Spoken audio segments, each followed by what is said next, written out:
Donc là à ce moment là je me suis dit c'est une vaste blague, c'est juste particulier, il faut aimer. Et moi j'aimais pas du tout. Hello tout le monde, je vous retrouve aujourd'hui dans une nouvelle vidéo pour vous parler de ce qui m'est arrivé le jour où j'ai fait développer ma toute première pellicule.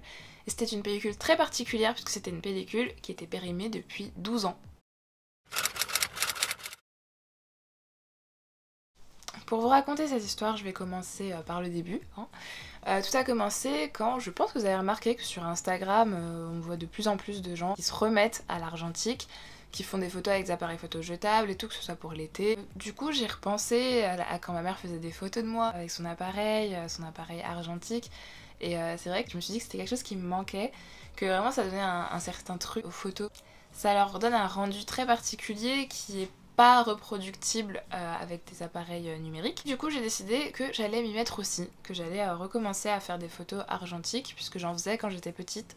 Mais d'ailleurs j'ai des pellicules à faire développer, mais bon elles doivent plus ressembler à grand chose maintenant. J'ai décidé de m'y remettre.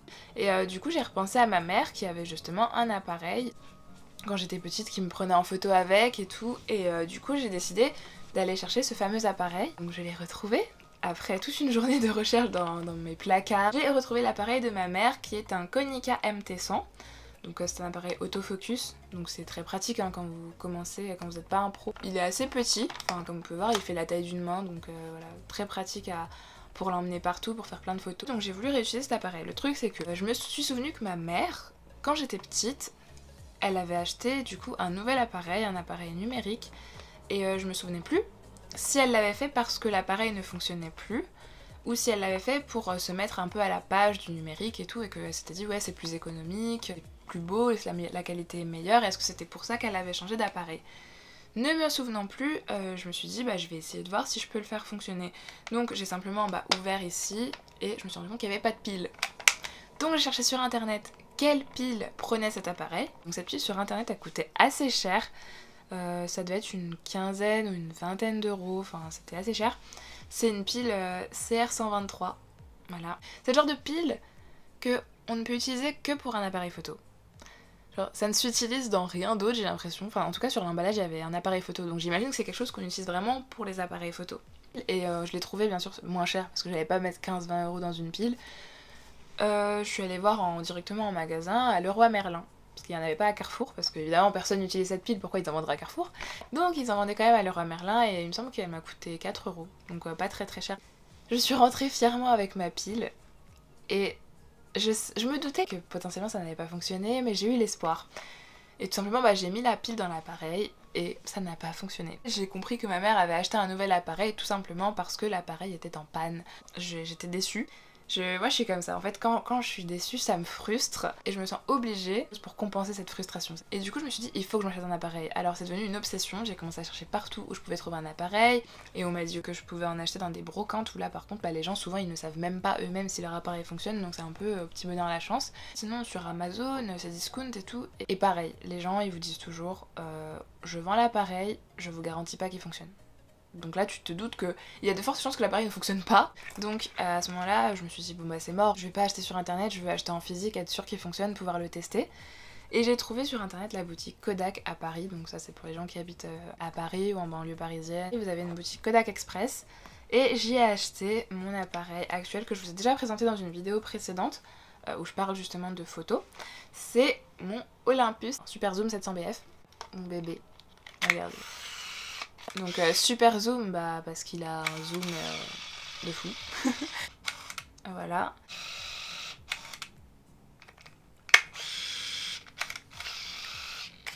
Voilà. Qui fonctionne, j'ai pu tester et voir qu'il fonctionnait en magasin. Et j'en suis ravie et depuis je fais toutes mes photos avec. Mais quand vous achetez cet appareil, il faut pas oublier qu'il faut des pellicules. En soi l'investissement est plutôt rentable dans le sens où moi personnellement je l'ai payé 49 euros l'appareil. Et des jetables ça coûte, donc je vous avais dit 13-14 euros. Oui il vous faut donc les pellicules. Ça coûte 5-6 euros, un truc comme ça.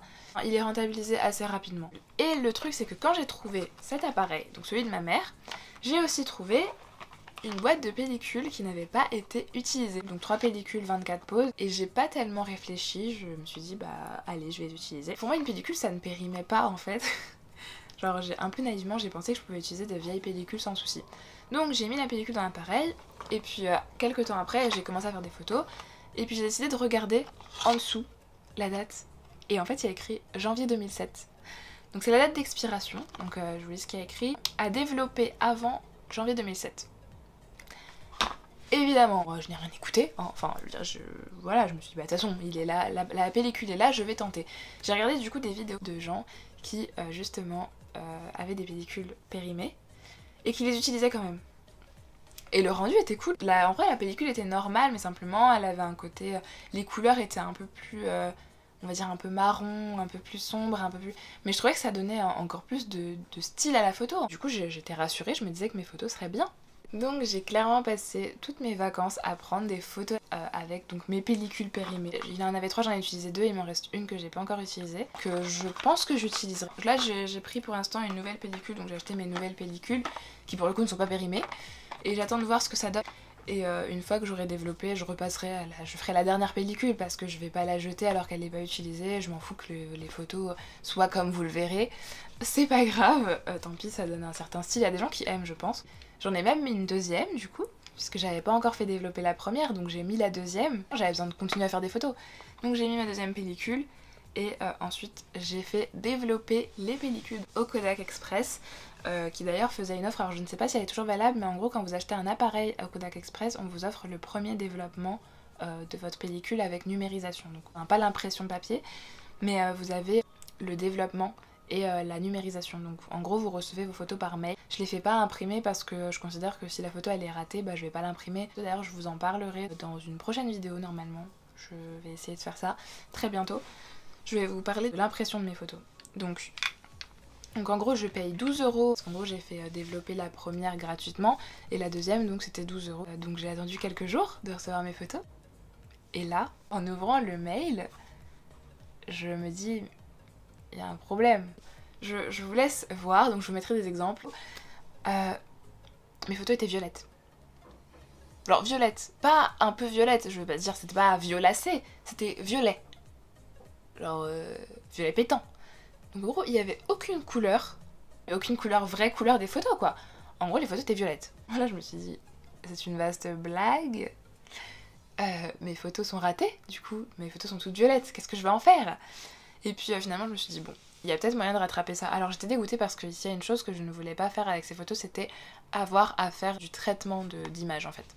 Je voulais pas avoir à retoucher la couleur, tout ça j'avais pas envie d'y toucher parce que justement je voulais garder le côté authentique de la photo argentique. Et malheureusement j'ai été obligée puisqu'elles étaient toutes violettes. Alors il y a des gens qui auraient sans doute gardé les photos telles quelles, hein, parce que en soi il y a des gens qui aiment je pense ce style.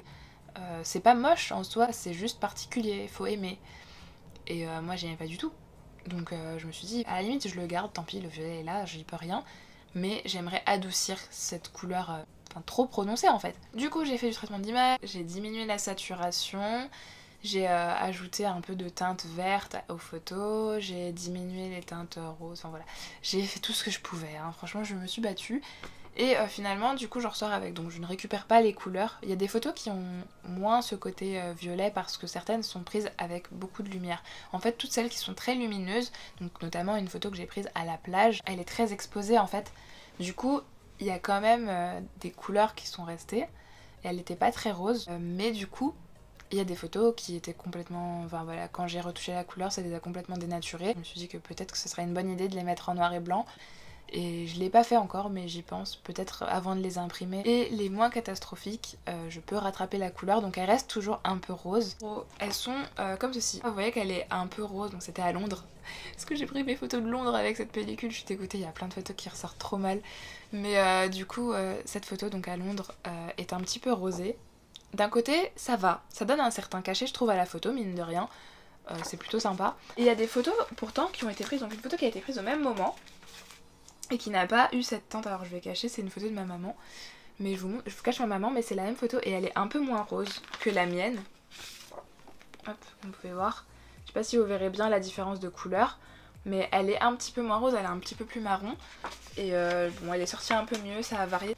Mais voilà, donc mes photos ne sont absolument pas ressorties comme dans ces vidéos où on vous dit ouais c'est trop bien, moi je fais que shooter avec des pellicules périmées parce que c'est trop stylé. Bah non en fait. Genre j'avais jamais vu aucune pellicule périmée faire des photos violettes. Je pense que tout simplement ça dépend de la conservation de la pellicule. Moi la pellicule elle était conservée n'importe comment. Enfin, elle l'a rangée dans un placard et voilà, et de temps en temps je pense que les pellicules elles devaient être un peu exposées à la chaleur. Il y a des gens qui achètent des pellicules périmées parce que c'est leur kiff hein. Et en fait ils les conservent au réfrigérateur.